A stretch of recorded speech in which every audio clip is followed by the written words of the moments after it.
नमस्कार दोस्तों, आप सभी का सीसी के लाइव डिजिटल लेक्चर में स्वागत है। मित्रों, आज के इस सेशन में एक बार फिर हम संस्कृत ड्रामा इस पर विशेष रूप से चर्चा करेंगे। अपने पिछले कुछ सेशंस में हमने आपको ज़्यादा से ज़्यादा जानकारी देकर आपके मन में संस्कृत ड्रामा के प्रति रुचि उत्पन्न की, इस बात की हम कामना करते हैं। मित्रों, आज के सेशन में हम भास इन पर विशेष रूप से चर्चा करने वाले हैं और आपको बताना चाहते हैं कि भास एक ऐसे संस्कृत के महान नाटककार थे जिनको सभी नाटककार माना करते थे और इनके नाटकों को पढ़कर, इनके नाटकों को समझकर आगे और नाटकों की रचना किया करते थे। भास ने 13 नाटकों की रचना की और ये भी बताना चाहेंगे कि ये अपने आप में एक स्कूल ऑफ थिएटर थे। खैर दोस्तों, आपको इस विषय पर ज़्यादा जानकारी देने के लिए इस वक्त हमारे साथ हमारे स्टूडियो में मौजूद हैं डॉक्टर पंकज मिश्र। डॉक्टर पंकज मिश्र सेंट स्टीफेंस कॉलेज के संस्कृत विभाग में एसोसिएट प्रोफेसर हैं। तो आइए इनका स्वागत करते हैं। उनके माध्यम से हम एक बार फिर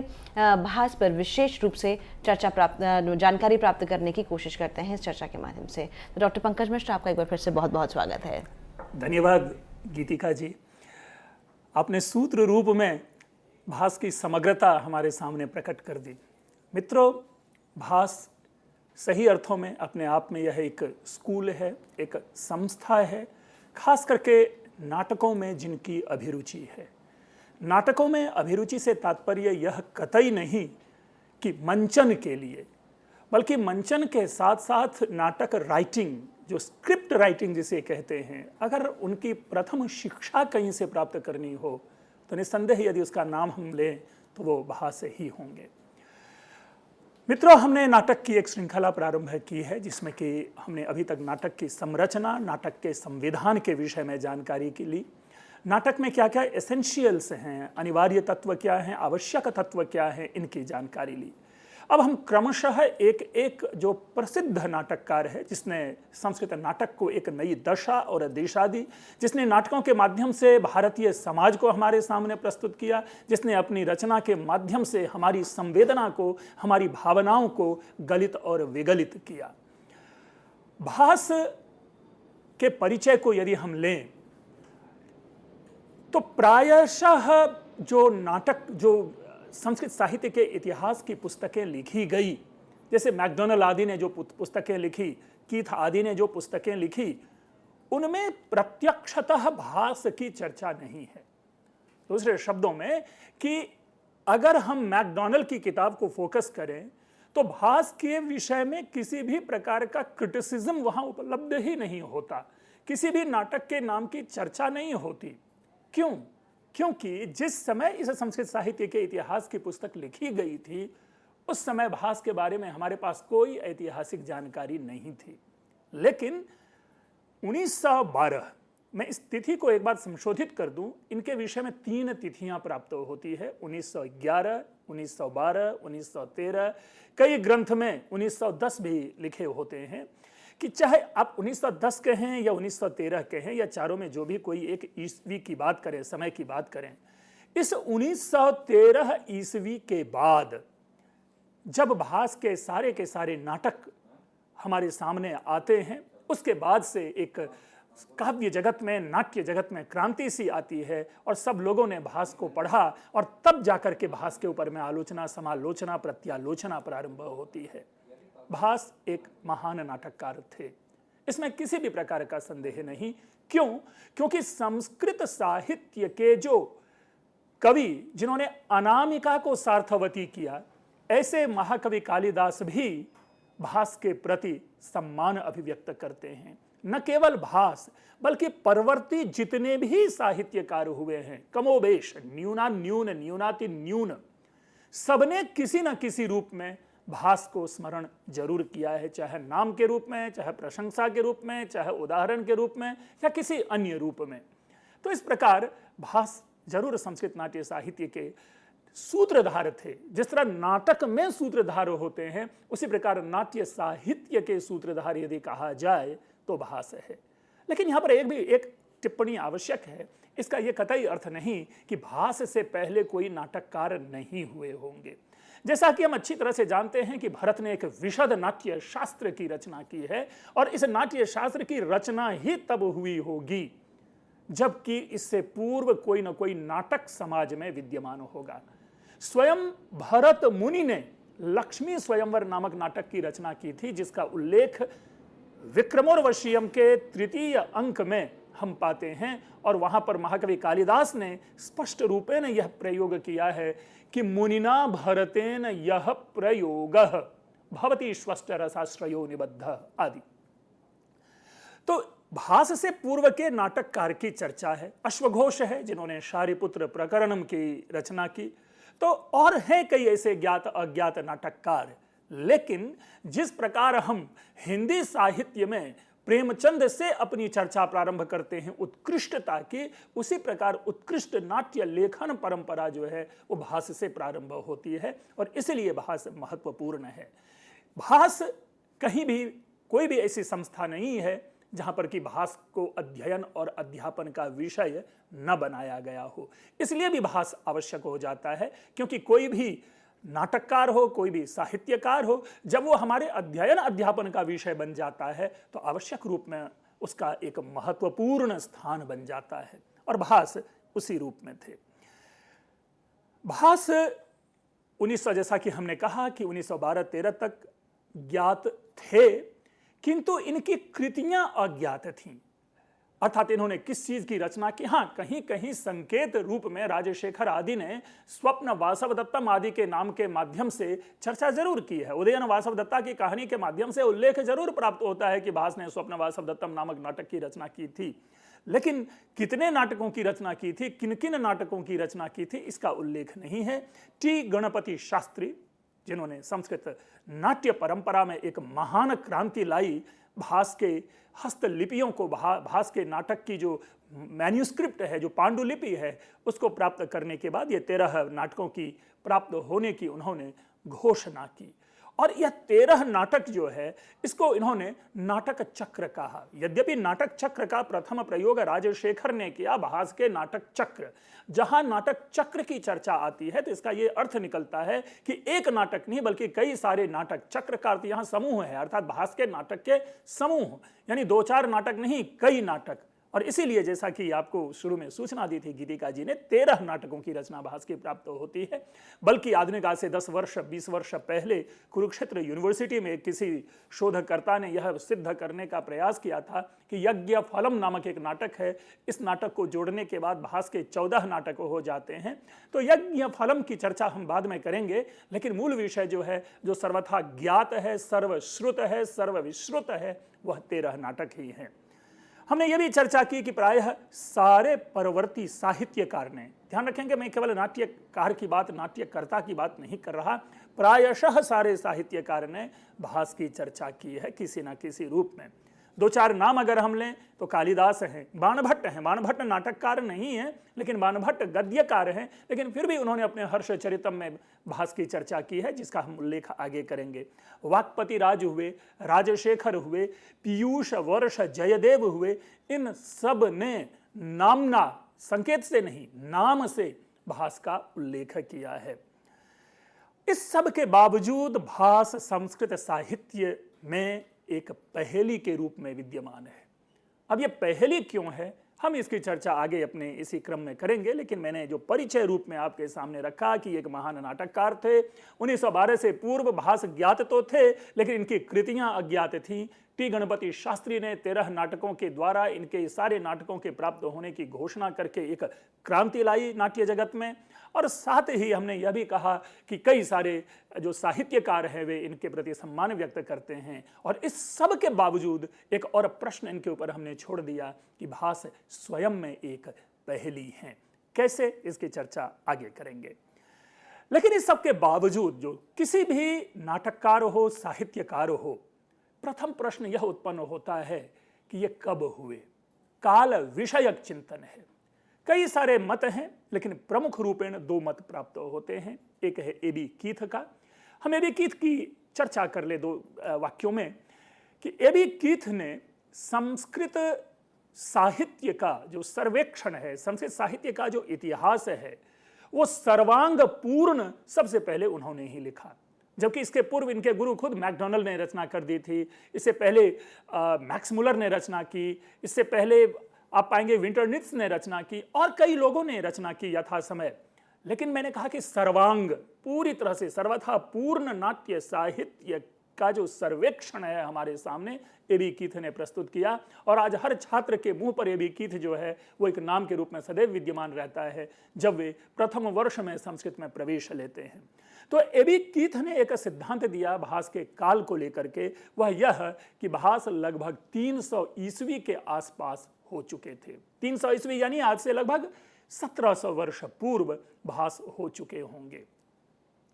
एक दूसरा मत है, एक दूसरा सिद्धांत है जिसे खुद टी गणपति शास्त्री ने जिस सिद्धांत का प्रवर्तन किया, उनके अनुसार जो भास का समय निर्धारित किया जाना चाहिए वे 6ठी शताब्दी ईस्वी पूर्व से लेकर के 4थी शताब्दी ईस्वी पूर्व तक।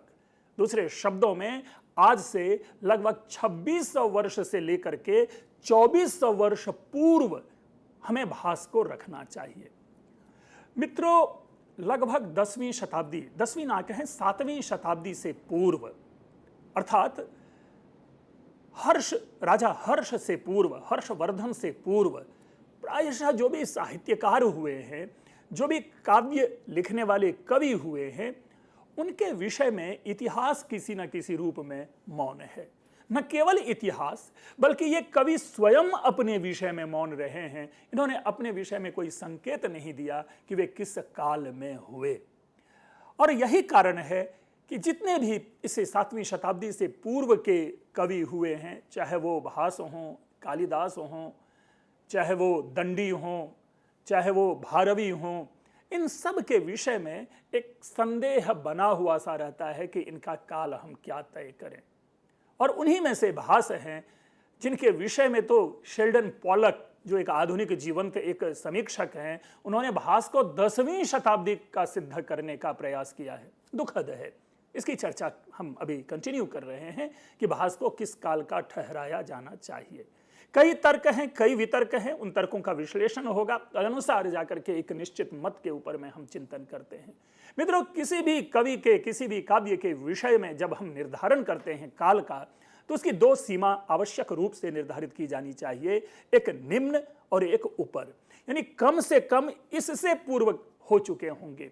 और तदनुसार एक यह बात निश्चित रूप से माना जाना चाहिए कि महाकवि कालिदास से पूर्व भास जरूर हो गए थे, क्योंकि नाम से उन्होंने मालविकाग्निमित्रम में प्रयोग में नाम का उल्लेख किया है कि भास सौमिल्ल कविपुत्रादीनां प्रथित यशसाम भास सौमिल्ल कविपुत्रादीनां प्रबंधान अतिक्रम्य वर्तमान कवेह कथम परिषदो बहुमानः।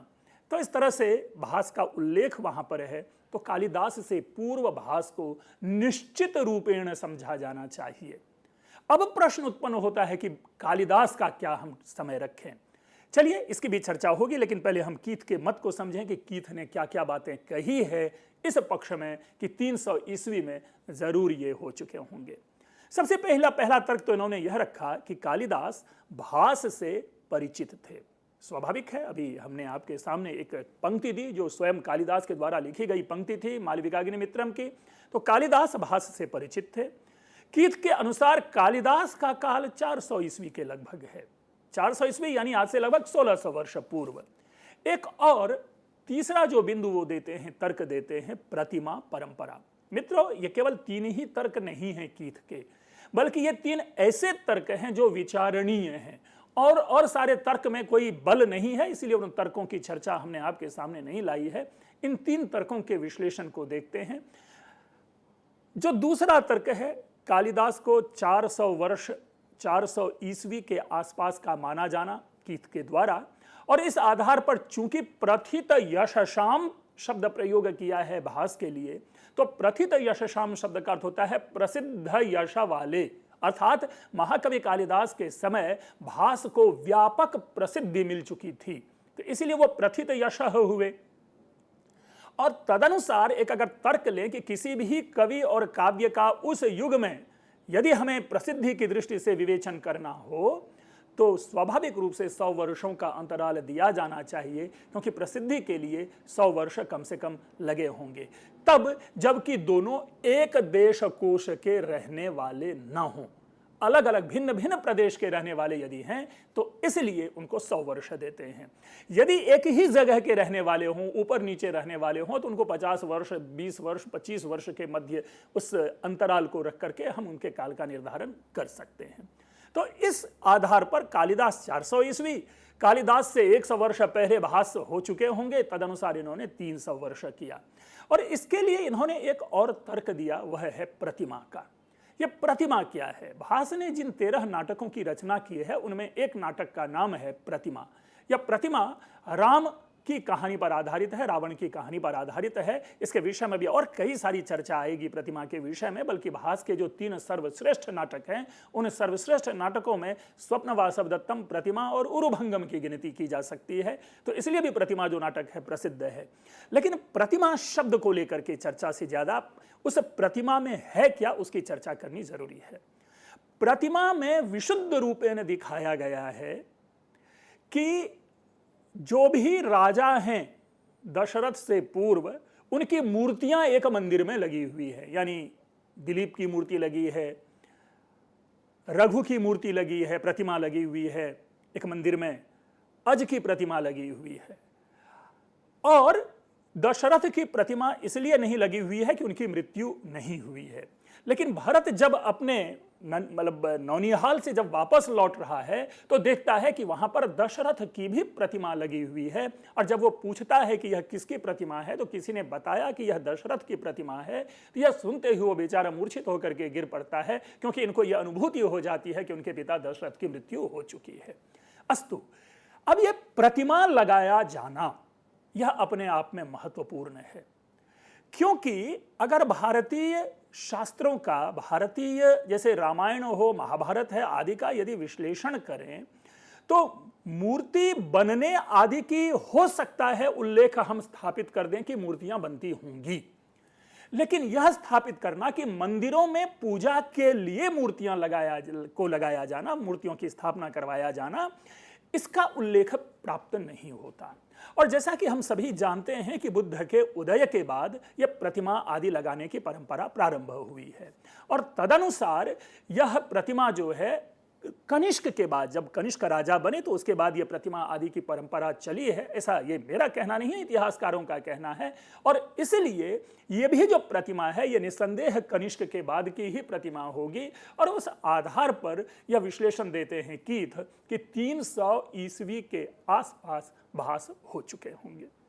इसमें दोष उत्पन्न होता है। वह दोष यह उत्पन्न होता है कालिदास के ही काल को लेकर के। कालिदास के काल को लेकर के कई भेद हैं, कई मतभेद हैं। कोई एक निश्चित काल लेकर के सबकी सहमति आज भी नहीं है। आज भी कई ऐसे वर्ग पाए जाते हैं जो कुछ तो ये कहते हैं कि कालिदास ईस्वी पूर्व में हुए, कुछ ये कहते हैं कि कालिदास गुप्त काल में हुए, तो कई लोगों का ये मानना है कि कालिदास 6ठी शताब्दी में हुए हैं। तो इस दृष्टि से जिस स्वयं कालिदास के काल अज्ञात हो, उस आधार पर एक निश्चयात्मक निर्णय दिया जाना कि भास्व 300 ईस्वी पूर्व, 300 ईस्वी में हो चुके होंगे, तो यह कहीं ना कहीं संदेह उत्पन्न होता है और कीथ के विरोध में यह तर्क जाता है। जबकि एक प्रबल वर्ग है विद्वानों का, इतिहासकारों का, जो कालिदास को ईस्वी पूर्व में मानते हैं। और अगर ईस्वी पूर्व कालिदास को मानते हैं तो निस्संदेह भास उससे भी पहले 100 वर्ष होंगे, 200 वर्ष होंगे। और उस आधार पर भास को 300 ईस्वी का माना जाना गलत होगा। दूसरा, प्रोफेसर राधावल्लभ त्रिपाठी जी ने एक और सूचना दी है, और वो सूचना इस प्रकार से है कि तमिल महाकवि इलंकोवाडिगल, एक वे हैं इलंकोवाडिगल, ये तमिल कवि हुए हैं, उनके द्वारा भास का उल्लेख किया गया है अपने काव्य में। अब यहां पर यह भी एक संदेह है कि ये तमिल कवि किस काल में हुए हैं, लेकिन जैसा कि संकेत मिलता है उस संकेत से यह ज्ञात होता है कि यह भी कहीं प्रथम शताब्दी आसपास में ये कवि हुए होंगे। और उन्होंने यदि भास का उल्लेख किया है तो उनके आधार पर भी यह तर्क गलत बन जाता है कि भास 300 ईस्वी में हुए थे। इसलिए भास को 300 ईस्वी पूर्व माना जाना चाहिए। यह कीथ के विरोध का मत है। एक दूसरा मत देखते हैं जो कि भास को ईसा पूर्व का मानते हैं, 300 ईस्वी पूर्व का मानते हैं, या यूं कहें 600 ईस्वी पूर्व से लेकर के 400 ईस्वी पूर्व का मानते हैं, जैसा कि टी गणपति शास्त्री जी ने कहा है। इनके पहले हम मतों को देख लेते हैं कि ये क्या क्या मत हैं। इनके मत, पहला कि राजा के लिए आर्यपुत्र शब्द का प्रयोग हमें प्राप्त होता है किसमें? भास के नाटकों में। भास ने मगध की राजधानी पाटलिपुत्र की जगह राजगृह बताया।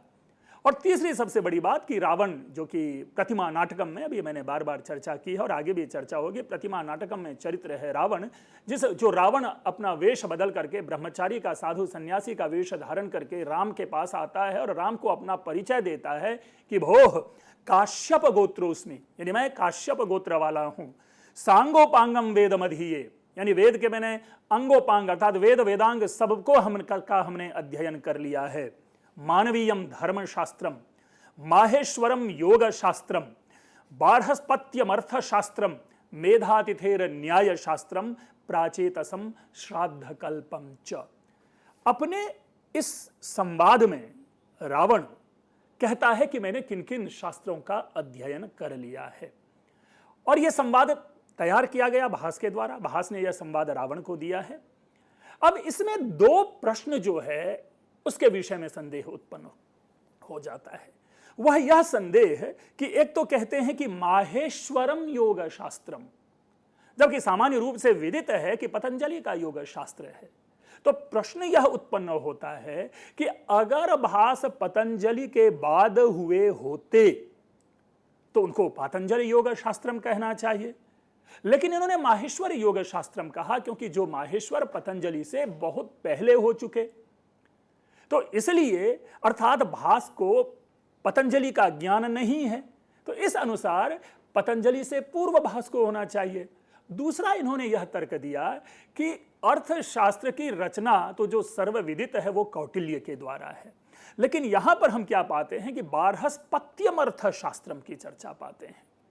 अब ये बारहस्पत्यम अर्थ यानी बृहस्पति के द्वारा जो रचित अर्थशास्त्र है, ध्यान रहे कि कौटिल्य ने भी निर्देश दिया है बृहस्पति का, और बृहस्पति ने अर्थशास्त्र की रचना की थी। यदि भास कौटिल्य की चर्चा ना करके बृहस्पति की चर्चा अर्थशास्त्रकार के रूप में करते हैं, तो यह अनुमान किया जाता है कि भास को कौटिल्य का बोध नहीं था, या कौटिल्य भास के बाद हुए, इसलिए इन्होंने कौटिल्य का उल्लेख नहीं किया। और ये कौटिल्य से चूंकि पहले हुए, इसलिए इसको 400 जो चौथी शताब्दी कह लें या 5वीं शताब्दी कह लें, उसका माना जाना चाहिए। मित्रों, यहां पे हमने 3 प्रमुख तर्क पुनः लिए, और भी कई तर्क हैं, और तर्क जो है सरल है, जिसमें बहुत अधिक बल नहीं था, क्योंकि ये 3 बहुत ही प्रभावी तर्क है जिसके आधार पर भास को ईस्वी पूर्व का ठहराया जा सकता है, इसलिए मैंने इन तीनों तर्क को लिया। आर्यपुत्र शब्द अशोक के अभिलेखों में, अशोक काल में हम पाते हैं कि राजाओं के लिए प्रयोग में आया है, लेकिन जैसे ही कालिदास में प्रवेश करते हैं तो आर्यपुत्र शब्द का अर्थ पति हो जाता है। अर्थात जो नायिकाएं होती हैं, विवाहिता नायिकाएं या विवाहिता स्त्रियां, वे अपने पति को आर्यपुत्र कहते हैं। आप ध्यान रखें, ध्यान करें, अभिज्ञान शकुंतलम, जब पहली बार दुष्यंत से भेंट होती है शकुंतला की, तो दुष्यंत के लिए आर्यपुत्र शब्द का प्रयोग नहीं करता। तीसरे अंक में भी आर्यपुत्र शब्द का प्रयोग नहीं करता, वहां पर भी शकुंतला कहती है पौरव रक्ष विनयम, वहां पर भी वो आर्यपुत्र शब्द का प्रयोग नहीं करती। क्यों? क्योंकि वहां तक शकुंतला का विवाह नहीं हुआ है। लेकिन जैसे ही चतुर्थ और 5वें अंक की शकुंतला को हम पाते हैं, तो दुष्यंत के लिए वो आर्यपुत्र शब्द का प्रयोग करती हैं। दूसरे शब्दों में शकुंतला विवाहिता है, इसलिए दुष्यंत के लिए आर्यपुत्र शब्द का प्रयोग करती हैं, अर्थात पति। तो ये दो एक व्यापक अंतर हम भास और कालिदास के नाटकों में पाते हैं। जैसा कि हमने कहा कि राजाओं के लिए भास के नाटकों में आर्यपुत्र शब्द का प्रयोग हुआ है, और अशोक काल या अशोक से पूर्व आर्यपुत्र शब्द राजा के लिए प्रयोग में लाया जाता था। अर्थात भास अशोक से पहले हो चुके होंगे। अगर इस तर्क को देखें और अशोक का समय 3rd सेंचुरी BC है। इसमें जो ये सर्वमान्य सिद्धांत है, स्थापित सत्य है। और अशोक से पूर्व अगर हम करते हैं तो 4वीं शताब्दी बन जाते हैं। दूसरा तर्क, भास ने मगध की राजधानी पाटलिपुत्र की चर्चा नहीं की है, बल्कि मगध की राजधानी राजगृह की चर्चा की है।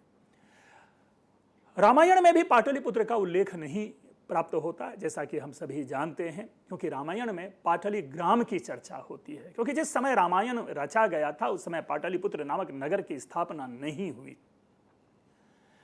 इसलिए यहां पर भी एक संदेह बनता है कि मगध की राजधानी राजगृह वो उस समय में व्यापक रूप से पाटलिपुत्र नहीं हो पाया था, इसलिए राजगृह की चर्चा की जा रही है, क्योंकि जिस समय भास हुए उस समय राजगृह ही पॉपुलर था और तदनुसार भास 4वीं शताब्दी के सिद्ध होते हैं। तो जिस तरह से ये तीनों तर्क का भी हमने विश्लेषण किया, तो इन 3 तर्कों के आधार पर एक पक्ष यह मानता है कि यह 300 ईस्वी पूर्व से पहले भास हो चुके होंगे या 300 ईस्वी पूर्व में हो चुके होंगे। मित्रों देखिए, इसके भी निकाले जाते हैं, इनके भी विरोधी तर्क हैं, इनमें भी कई सारी चर्चा होती है, क्योंकि व्यक्ति जब नाटक, व्यक्ति जब संवाद, व्यक्ति जब कथानक की रचना करता है तो आज यहां रहते हुए प्राचीन कालीन कल्पना कर सकता है। इसलिए यह कहना कि यदि उन्होंने पाटलिपुत्र की राजधानी राजगृह बताई तो जिस काल, जिस परिवेश की चर्चा हो रही है वो 400 वर्ष के बाद भी ऐसी परिकल्पना की जा सकती है। इसके लिए यह जरूरी नहीं है कि लेखक उस काल में जाएं। तो ये जो तर्क है कि पाटलिपुत्र की राजधानी के रूप में चर्चा नहीं किया जाना, इसलिए भास जो थे वो 300 ईस्वी पूर्व, 400 ईस्वी पूर्व में हुए, ये इस तर्क में बहुत बल नहीं मिलता, क्योंकि जब कोई भी नाटककार अपने चरित्र को संवारता है, सजाता है, उस चरित्र की पूर्णता, चरित्र को पूर्णता प्रदान करता है, तो ऐसी स्थिति में वे इस प्रकार की कल्पनाएं कर ही लेते हैं। अब दुष्यंत को यदि पौरव कहा गया शकुंतला के द्वारा, तो क्या कालिदास को पूर्व काल का मान लिया जाए? नहीं, ये तो कवि की कल्पना है। इसी प्रकार जब हम प्रतिमा नाटकम पाते हैं, प्रतिमा नाटकम के माध्यम से अगर हम ये कहते हैं कि पतंजलि का योग सूत्र नहीं दिया या कौटिल्य का अर्थशास्त्र नहीं दिया, तो इसमें भी हमें कम से कम दोष नहीं दिखलाई देता, क्योंकि स्वयं पतंजलि जब अपने योग का प्रथम सूत्र का निर्माण करते हैं तो वे लिखते हैं अथ योगानुशासनम, और जो अथ शब्द है वहां पर अथ का अर्थ अनंतर है, अर्थात पश्चात, बाद में, यानी उससे पूर्व जो योग की चर्चा हो चुकी है उसके बाद में योग की चर्चा कर रहा हूं। तो इसलिए हम ये कह सकते हैं कि ये पतंजलि को भी अभिप्रेत है कि योग का प्रवर्तक पतंजलि नहीं है, और इस रूप में जो प्रवर्तक है जो माहेश्वर, उनका ये उल्लेख करते हैं। पुनः यदि बृहस्पति को अर्थशास्त्र का कर्ता मानते हैं भास, तो इसमें भी दोष, केवल काल की सिद्धि के लिए इस प्रकार के तर्क नहीं उत्पादित किए जाने चाहिए कि उन्होंने ऐसा प्रयोग किया इसलिए ये बातें आई। तो क्योंकि स्वयं कौटिल्य ने भी बृहस्पति की चर्चा की है, तो हो सकता है कि उस बृहस्पति शब्द को प्रमुखता देने के लिए, बृहस्पति जो व्यक्तित्व हैं उनको एक प्रसिद्धि देने के लिए भास ने बृहस्पति की चर्चा की, और इस आधार पर यह बताया जाना कि ये तो 300 ईस्वी पूर्व या 400 ईस्वी पूर्व हुए होंगे, ये भी ठहरता नहीं है। इसलिए आवश्यक है यहां पर कि इन दोनों तर्कों के आधार पर और जो भास के द्वारा प्रदत्त अंतः साक्ष्य है इसके आधार पर यह विश्लेषण किया जाना चाहिए कि भास का काल क्या है। मित्रों, हम इस चर्चा को आरंभ रखेंगे, बस 2 क्षण का विराम लेते हैं और पुनः इसको हम आपके सामने प्रस्तुत करते हैं।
मित्रों, भारवी की काल को भास के काल को लेकर के ये टिप्पणी हमने की कि विश्लेषण का विषय है। लेकिन जैसा हमने अंतःसाक्ष्य और बहिःसाक्ष्य, जैसे कालिदास के द्वारा उल्लेख किया जाना बहिःसाक्ष्य है और प्रतिमा का उल्लेख किया जाना भास के द्वारा अंतःसाक्ष्य है। तो इन अंतःसाक्ष्यों और बहिःसाक्ष्यों को आधार बना करके साथ ही जो तर्क हैं, जो ऊपरी सीमा है और जो निम्न सीमा है, इन दोनों को स्क्वीज करके ऊपर से नीचे की ओर, नीचे से ऊपर की ओर आते हुए जो मिलन बिंदु होता है वही भास का निश्चित समय माना जाना चाहिए।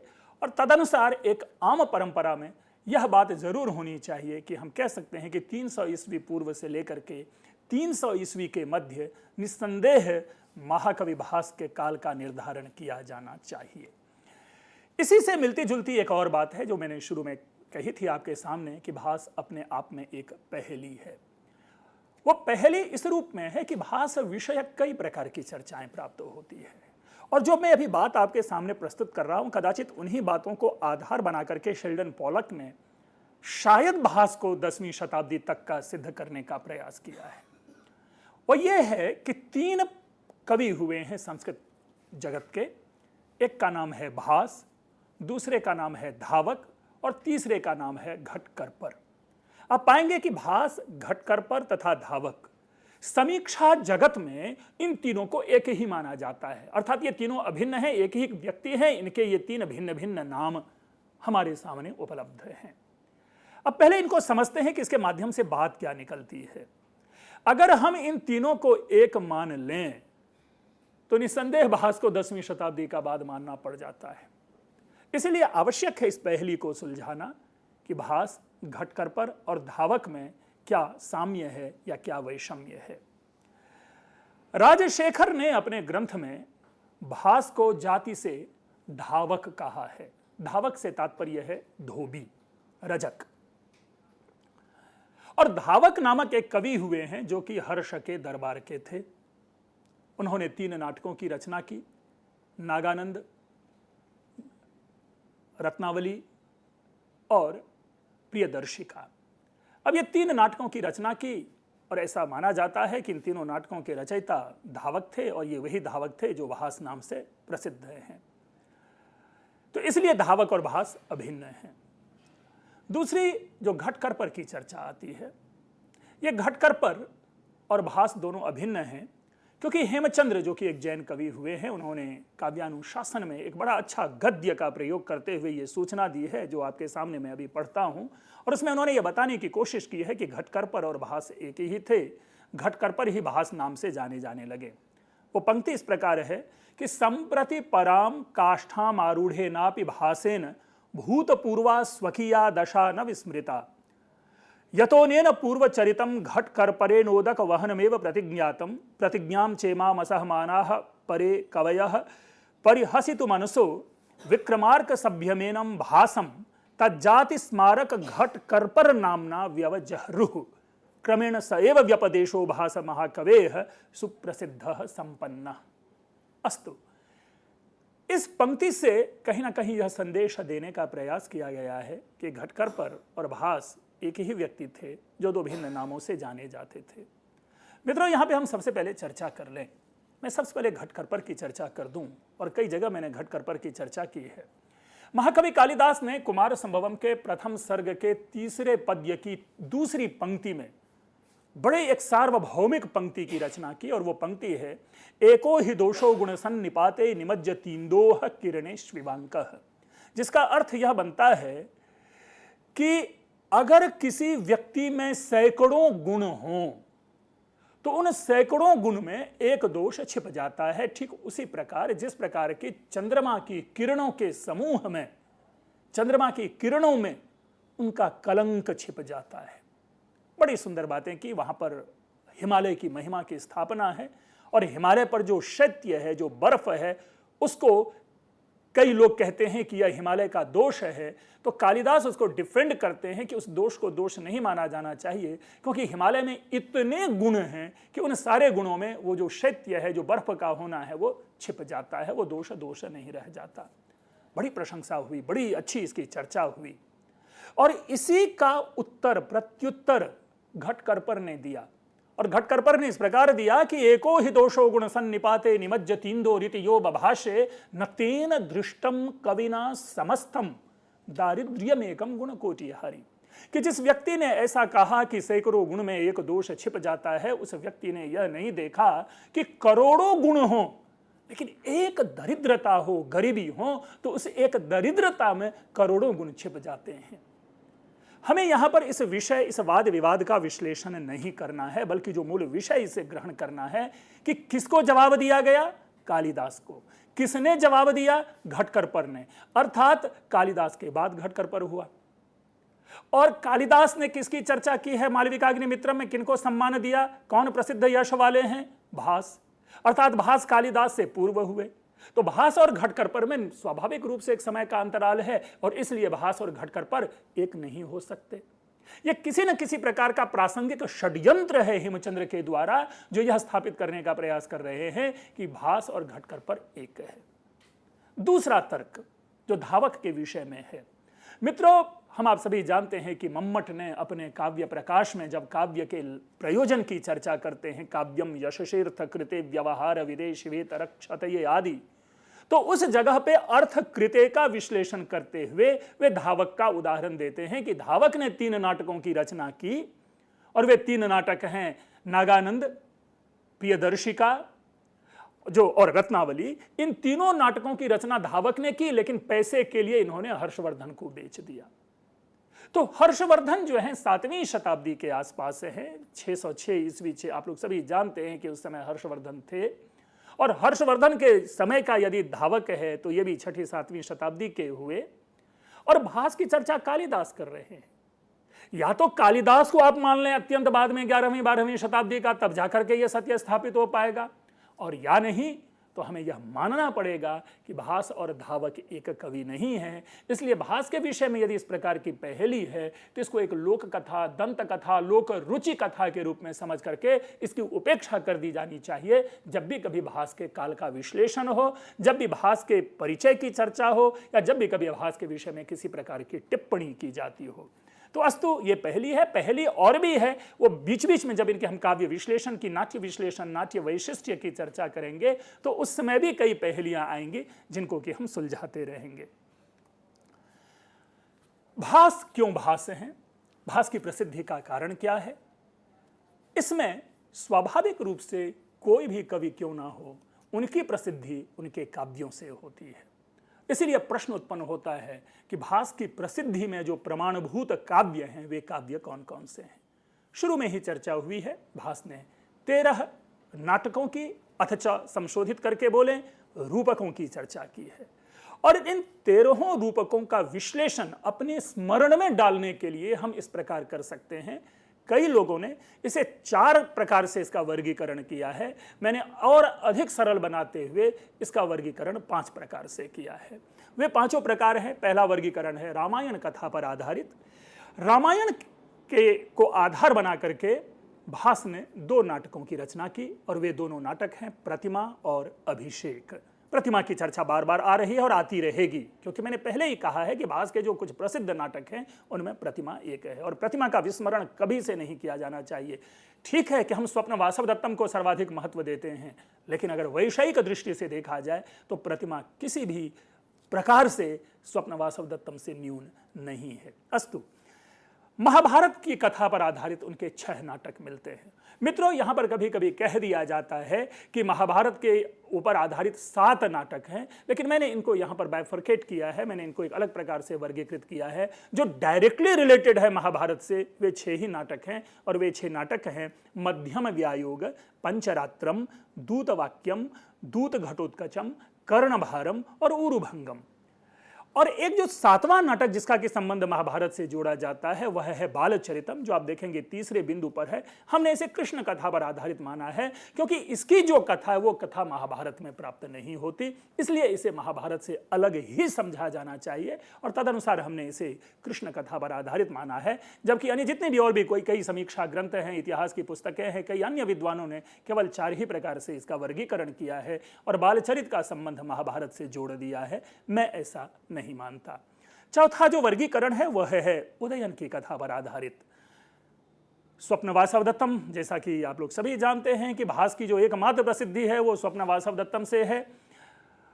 तो इन्होंने उदयन को आधार बनाकर 2 नाटकों की रचना की, प्रतिज्ञा योगंधरायण और स्वप्न वासवदत्तम। या यूं कहें कि उदयन को आधार बना करके इन्होंने एक कहानी बनाई, जिस कहानी के 2 भाग बने। एक भाग प्रतिज्ञा योगंधरायण है और दूसरा भाग जो है वह स्वप्न वासवदत्तम है।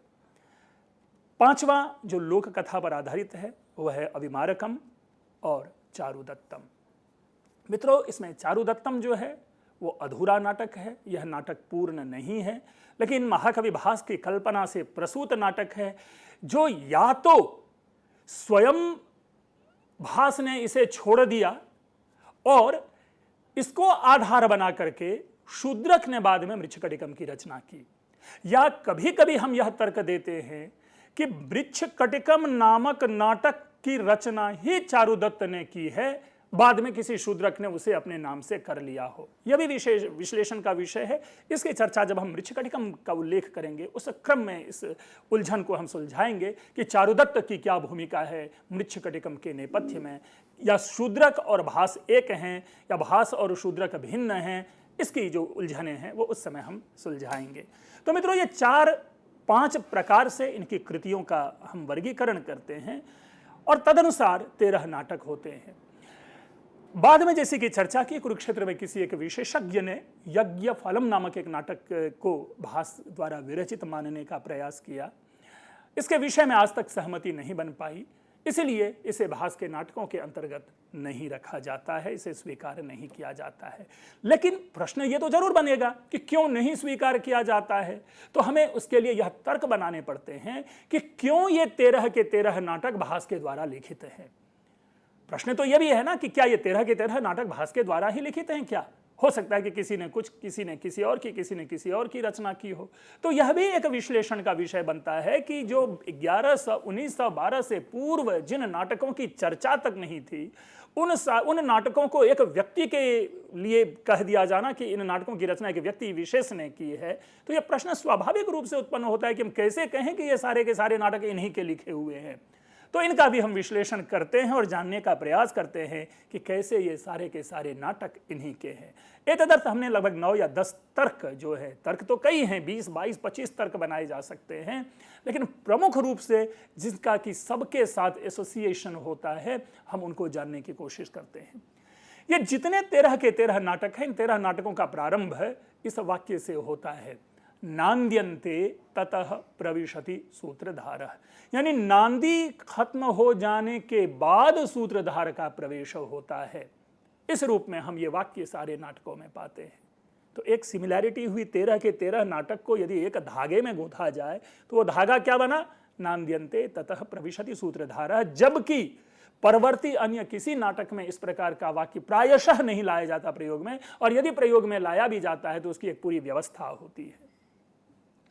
दूसरा, हमने जब पिछली बार चर्चा की थी नांदी के विषय में और कई सारी नांदियों को सुनाया था आपके सामने, उसी में एक नांदी हमने सुनाई थी, उदयन वेन्दु सवर्णा वासवदत्ता बलौ बलस्य त्वाम पद्मावतीर्ण पूर्णौ वसंत कम्रौ भुजौ पाताम। और इसके अनुसार हमने चर्चा की थी पत्रावली नांदी की। हम इसको इस रूप में भी जाने कि इसमें मुद्रा अलंकार है, और मुद्रा अलंकार जहाँ जिस नांदी में होती है उसका एक सामान्य लक्षण ये है कि वहाँ पर उस श्लोक में नाटकीय चरित्र के नाम को अंतर्ग्रथित किया जाता है, अनुस्यूत किया जाता है। जैसे आप अभी हमने कहा उदयन वेन्दु सवर्णा वासवदत्ता बलौ बलस्य त्वाम। अब देखेंगे कि उदयन शब्द आ रहा है, वासवदत्ता शब्द आ रहा है। संधि और समास के नियमों का पालन करने के अनंतर उदयन उदयन नहीं रह जाएगा, वासवदत्ता वासवदत्ता नहीं रह जाएगी, लेकिन संकेत जो है वो उदयन और वासवदत्ता का प्राप्त हो रहा है। इसी प्रकार पद्मावतीर्ण पूर्णौ है, यानी पद्मा अवतीर्ण शब्द बन रहा है, लेकिन वहां पर संकेत पद्मावती का मिल जाता है। और वसंत कम्रौ में शब्द है वसंत कम्रौ, लेकिन उसमें वसंतक तक का भी बोध होता है। तो इस प्रकार जो नाटक के मध्य के जो नायक हैं, नायिकाएं हैं, जो चरित्र है, उनका इन नांदी के माध्यम से संकेत है। तो भास के 5 नाटकों में इस प्रकार के मुद्रालंकार का प्रयोग प्राप्त होता है, और वे नाटक हैं प्रतिज्ञा योगंधरायण, स्वप्न वासवदत्तम, प्रतिमा, पंचरात्रम और ऊरुभंगम। इसी प्रकार मित्रों, प्रस्तावना जो कि नाटक का एक अनिवार्य अंग है, इसकी चर्चा हमने की है पिछले अपने व्याख्यान में। जो प्रस्तावना है, जिसे कि हमने फॉरवर्ड कहा था कि नाटक के प्रारंभ में नाटकीय संकेत दिए जाते हैं, जिसमें कवि के विषय में, काव्य के विषय में, सामाजिक आदि के विषय में चर्चा होती है, भूमिका होती है। महाकवि भास ने अपने नाटकों में इसके लिए स्थापना शब्द का प्रयोग किया है और इनके उसमें प्रस्तावना का अभाव पाया जाता है। दूसरे शब्दों में भास के किसी भी नाटक में प्रस्तावना प्राप्त नहीं होती है। तो यह भी एक समानता है 13 के 13 नाटकों की। और जैसा कि हमने कहा कि प्रस्तावना के स्थान पर उन्होंने स्थापना शब्द का प्रयोग किया है। अब जैसे इनकी प्रस्तावना बड़ी छोटी है, एक वाक्य का यूं समझें, वो छूटते ही क्या लिखते हैं, सूत्रधार का संवाद है, एवं आर्य मिश्रान विज्ञापयामि, बस। जबकि अन्य सारे नाटकों में, कालिदास आदि के नाटकों में पढ़ेंगे तो उसमें है कि अद्य हम कालिदास ग्रथित वस्तुना विक्रमोर्वशीय नाम ध्येयेन नवेन त्रोटकेन उपस्थास्ये। कालिदास का भी नाम है, नाटक का भी नाम है और उसके बाद और कहानी भी चलती है। लेकिन यहां पर केवल 2 शब्द 3 शब्द के माध्यम से प्रस्तावना खत्म हो रही है और वह है एवं आर्य मिश्रान विज्ञापयामि। और उसके बाद ही पीछे से कोलाहल शुरू हो जाता है और डायलॉग आता है सूत्रधार का, अरे विज्ञापन मध्य क्या है, विज्ञापन के पीछे ही जैसे ही मैं कोई सूचना दे रहा हूं तो कहता है कि वो कोलाहल सुनाई पड़ रही है, व्यवधान उपस्थित हो गया, आदि आदि। तो इस प्रकार यहां पर भी हम संक्षिप्त प्रस्तावना देख पाते हैं। पुनः एक भरत वाक्य की समानता को समझा जाना चाहिए। भरत वाक्य प्रायः समान हम देखते हैं और यह समान भरत वाक्य में खास करके 3 नाटक तो ऐसे हैं जिनमें एक ही भरत वाक्य का प्रयोग है और 2 नाटक ऐसे हैं जिन दोनों नाटकों के भरत वाक्य समान हैं। और उनके 13 के 13 नाटकों के भरत वाक्य में आवश्यक रूप से राजा राजसिंह की चर्चा आती है, राजसिंह का उल्लेख प्राप्त होता है। यानी राजसिंह नामक या तो कोई राजा रहा है या राजसिंह किसी विशेष राजा की उपाधि रही है। तो इस प्रकार सारे नाटकों में राजसिंह शब्द प्राप्त है और कहीं न कहीं उसका सार यह है कि इमामपि महीम कृत्स्नाम राजसिंह प्रशास्तुना। तो इस प्रकार से ये राजसिंह शब्द 13 नाटकों में हम प्राप्त करते हैं भरत वाक्य में। तो जैसे कि मैंने सूचना दी कि 3 नाटकों के भरत वाक्य एक ही हैं, इसी प्रकार 2 नाटकों के भरत वाक्य एक हैं और इन सबका यदि विश्लेषण करेंगे तो सारे के सारे मिलकर के कहीं ना कहीं किसी एक व्यक्ति से प्रभावित ये नाटक प्रतीत होते हैं। नाटकों में, कई नाटकों में ऐसे हैं कि पात्रों के नामों की समानता है। अब ये जो पात्रों के नामों की समानता है, ये पात्रों के नामों की समानता प्रमुख पात्रों के लिए नहीं है कि उदयन है तो उदयन की समानता या राम है तो राम की समानता, अर्जुन है तो अर्जुन की समानता नहीं। जो लघु या गौण पात्र होते हैं उनके नामों की समानता, जिनके लिए नामों की योजना प्रायशः की जाती है। जैसे प्रतिहारी है तो विजया नामक प्रतिहारी ही आपको प्राप्त होगी इनके कई सारे नाटकों में। कंचुकी है तो कंचुकी का नाम बादरायण ही प्राप्त होगा इनके नाटकों में। तो अगर इस प्रकार की समानता हम देखते हैं नाटकों में तो मित्रों ये स्वाभाविक बनता है कि कहीं ना कहीं ये व्यक्ति जो है एक ही व्यक्ति है जो बार बार एक ही नाम के पीछे प्रयोग में लीन है। भाषा शैली में समानता, शब्दों में, वाक्यों में, पदों में, श्लोकों में भी हम समानता पाते हैं कई सारे नाटकों में। और सुखथंकर जी हुए हैं, उन्होंने तो 13 नाटकों का विवेचन करते हुए 127 वाक्य ऐसे निकाल दिए कि ये 127 भिन्न भिन्न नाटकों में प्रयोग में लाए जाने वाले वाक्य एक समान हैं। अर्थात 127 ऐसे वाक्य हैं जो रिपीटेडली, जो पुनः पुनः अन्य नाटकों में प्रयोग में लाए गए हैं। तो यह कोई नकल की बात नहीं हो सकता, यह कोई अनुकरण की बात नहीं हो सकता, बल्कि एक ऐसा व्यक्ति जो सदैव नाटक में लीन रहने वाला है, मंच की दृष्टि से अपने उन वाक्यों को लगातार प्रयोग में लेकर के चले आते हैं। जिस प्रकार की आज के भी नाटक के डायरेक्टर हों या सिनेमा के डायरेक्टर हों, अपने नाटकों में, अपने सिनेमाओं में बार बार अपनी उन अभिव्यक्तियों का पुनः पुनः प्रयोग करते हैं। छोटा सा उदाहरण ले लें, अवान्तर उदाहरण ले लेंगे। जैसे यश चोपड़ा की मूवी देखेंगे तो प्रेम प्रधान जितने भी उनकी मूवीज हैं उनमें नायक नायिका को वे सरसों की खेत में लेके चले जाते हैं। तो ये उनके जिस प्रकार उनकी सिनेमा की ये समानता देखी जाती है, उसी प्रकार भास के नाटकों की भी ये समानता है कि अपने कई नाटकों में वाक्य, दृश्य, पद, शब्द, श्लोक एक समान प्रयोग कर लेते हैं। दो तीन छोटे छोटे उदाहरण ले, वे पर्दा के लिए, कर्टेन के लिए सब जगह यवनिका शब्द का प्रयोग करते हैं। चलो आप इसमें कह सकते हैं कि इसमें क्या कौन सी बात हुई, संस्कृत में उस समय प्राचीन काल में पर्दा के लिए यवनिका शब्द का प्रयोग करते थे तो सारे नाटकों में कर दिया। लेकिन जब कोई व्यक्ति दुखी होता है, दुख में लीन है, चाहे वो प्रेम के कारण दुख रहा हो या किसी अन्य के कारण, धन हानि के कारण दुख में गया हो, एक ही वाक्य दुख के क्षण में उनके मुंह से निकलता है, वो सब में समान देखे जाते हैं। वो क्या है? अहो अकरुणाह खलु ईश्वराह, अहो अकरुणाह खलु ईश्वराह, ये वाक्य की समानता हुई। इसी प्रकार मृत्यु के क्षण में चाहे वो नायक हो तो वो नायक मृत्यु के क्षण में बार बार जल की याचना करते हैं, पानी मांगते हैं। तो ये नहीं कहते कि जलम दे ही, बल्कि वो कहते हैं आपस तावत, आपस तावत। यह वाक्य भी कंटिन्यूड मिलते हैं। अगर दुर्योधन उरुभंगम में मर रहा होता है तो वह कहता है आपस तावत आदि।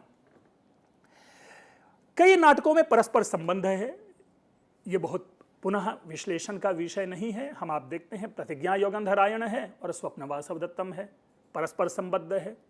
प्रतिमा नाटक और अभिषेक नाटक जो दोनों रामायण कथा पर आधारित है, परस्पर संबद्ध है।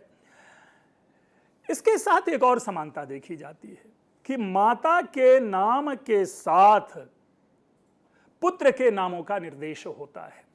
जैसे कौशल्या मातः, सुमित्रा मातः आदि जो ऐसे शब्दों का प्रयोग हो रहा है, यह भी इनके नाटकों की एक समानता है।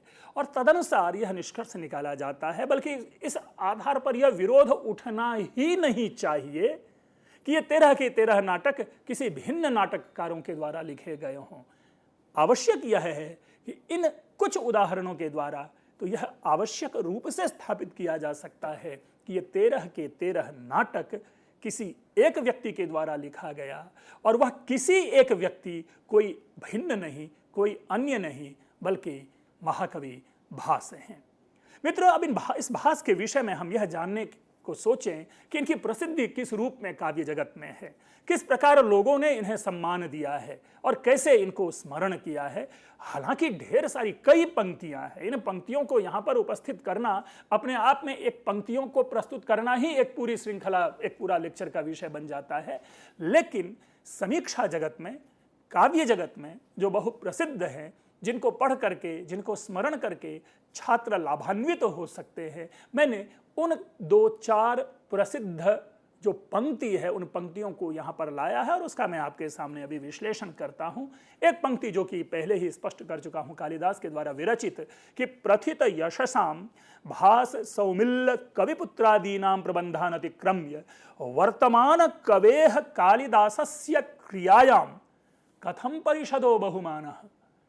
यह पंक्ति बहुत ही प्रसिद्ध है काव्य जगत में। और जिस प्रकार प्रथित यशसाम भास सौमिल्ल कविपुत्रादीनां प्रबंधान अतिक्रम्य की चर्चा आती है, तो प्रथित यशसाम शब्द जब ये बात आई है तो कालिदास से पूर्व 3 अन्य प्रसिद्ध सुप्रसिद्ध नाटककार हो चुके होंगे, जिनमें एक है भास, दूसरा है सौमिल्ल और तीसरे हैं कविपुत्र। ये अलग विषय है कि सौमिल्ल और कविपुत्र के द्वारा लिखे गए नाटक आज हमारे सामने उपलब्ध नहीं हैं, लेकिन भास के काल में ये लोग जरूर प्रसिद्ध थे, इनके नाटक को जरूर प्रसिद्धि थी। लेकिन जिनकी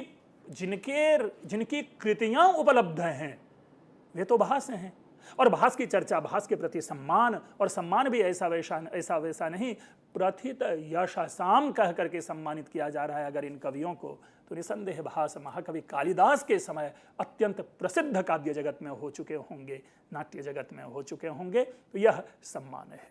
दूसरा, बाणभट्ट ने हर्षचरितम में भास का उल्लेख किया है, और अगर परवर्ती कोई व्यक्ति किसी कवि का सम्मानपूर्वक नाम लेता है तो स्वाभाविक रूप से वह व्यक्ति उस काव्य जगत पे अपना स्थान बना चुका होता है। और पंक्ति सुने, सूत्रधार कृतारंभैर नाटकैर बहुभूमिकैः सपातकैर यशो लेभे भासो देवकुलैरिव। हम सामान्य सा वाक्य लेते हैं कि भासः यशः लेभे, भास ने यश को प्राप्त किया। अन्य सारी बातें तो इनके नाटकों की विशेषता है, जिसमें एक है बहुभूमि कई है, जिसका अर्थ लिया जाता है कि कई सारे प्रदेशों के पात्र, कई चरित्र इनके काव्यों में पाए जाते हैं। अस्तु, तो मूल विषय है यशः लेभे, यश को प्राप्त किया। किसने? भास ने। कह कौन रहा है? बाणभट्ट। और व्यक्ति जब विद्वान के मुख से किसी विद्वान की प्रशंसा हो तो आप समझ सकते हैं कि वे विद्वान कैसे रहे होंगे। अर्थात यदि बाणभट्ट भास की प्रशंसा कर रहा है तो भास जरूर उस समय प्रणम्य थे। एक भास के काव्य को आधार बना करके टिप्पणी की जाती है। पीयूष वर्ष जयदेव अपने नाटक में लिखते हैं, सारे कवियों का उल्लेख करते हैं उनकी विशिष्टता को ध्यान में रखते हुए। और एक बड़ा अच्छा सा श्लोक है कि यस्याश्चौरश्चिकुर निकुरः कर्णपूरो मयूरो भासो हासः कविकुल गुरु कालिदासो विलासः हर्षो हर्षो हृदये वसति पंचबाणस्तु बाणः नैषां केशां कथय कविता कामिनी कौतुकाय। तो ये जो भासो हास है ये इसलिए लिया गया कि कालांतर में भास के सारे नाटकों की जो विशेषता बन करके आई वो इस रूप में आई कि भास के नाटकों में जैसा हास्य है वैसा हास्य किसी अन्य में नहीं है। या यूं कहें कि भास के नाटकों का जो हास्य है अर्थात हास्य रस है, जिस प्रकार वो विदूषक के माध्यम से हास्य उत्पन्न करवाते हैं, वो अपने आप में अतुलनीय है, अद्वितीय है। चौथा भास नाटक चक्रेपी छेकैः क्षिप्ते परीक्षितुं स्वप्न वासवदत्तस्य दाहको भून्न पावकः। यद्यपि इसके माध्यम से राजशेखर ने स्वप्न वासवदत्तम नामक नाटक की विशेषता यहाँ पर दी है, प्रकट की है, और इनके सारे नाटकों में स्वप्न वासवदत्तम को उत्कृष्टतम सिद्ध करने का प्रयास किया है। लेकिन मेरा जो लक्ष्य है वो ये कहने पर कि उन्होंने प्रारंभ में लिखा भास नाटक चक्रे। चक्र शब्द का अर्थ मैंने समूह किया था, अर्थात भास के जितने भी नाटक के समूह हैं, अर्थात भास के सारे नाटकों अर्थात 13 नाटकों में स्वप्न वासवदत्तम अत्युत्तम नाटक है। मित्रों, भास के ऊपर हमारी ये चर्चा चलती रहेगी। हम भास को और अधिक निकट से समझने का प्रयास करेंगे। अभी तक तो केवल हमने भास का परिचय आपके सामने प्रस्तुत किया है। भास के नाटकों को हम जानेंगे, उनके नाटकों की विशेषता को जानेंगे, और क्यों भास अपने नाटक के कारण प्रसिद्ध हुए हैं हम उनको जानेंगे। आप लोग ध्यान से इस जो व्याख्यान है उन्हें सुने, अपनी प्रतिक्रिया दें, यही हमारे लिए एक उत्प्रेरणा होगी। आपने ध्यान से सुना, आप लोगों का बहुत बहुत धन्यवाद। और इसके साथ हम धन्यवाद देना चाहते हैं डॉक्टर पंकज मिश्र को। मित्रों, हम यही चाहते हैं कि आपकी प्रतिक्रियाएं, आपके सुझाव निरंतर हमें मिलते रहें। आप हमें लिख सकते हैं हमारी ईमेल आईडी के माध्यम से info.cc@nic.in। इसके ज़रिए आपके मैसेजेस, आपके पैगाम हम तक पहुंचेंगे। हम यही चाहेंगे कि आप हमें लिखते रहें और आप सभी से पुनः मुलाकात होगी। तब तक के लिए आप सभी को नमस्कार। नमस्कार सर।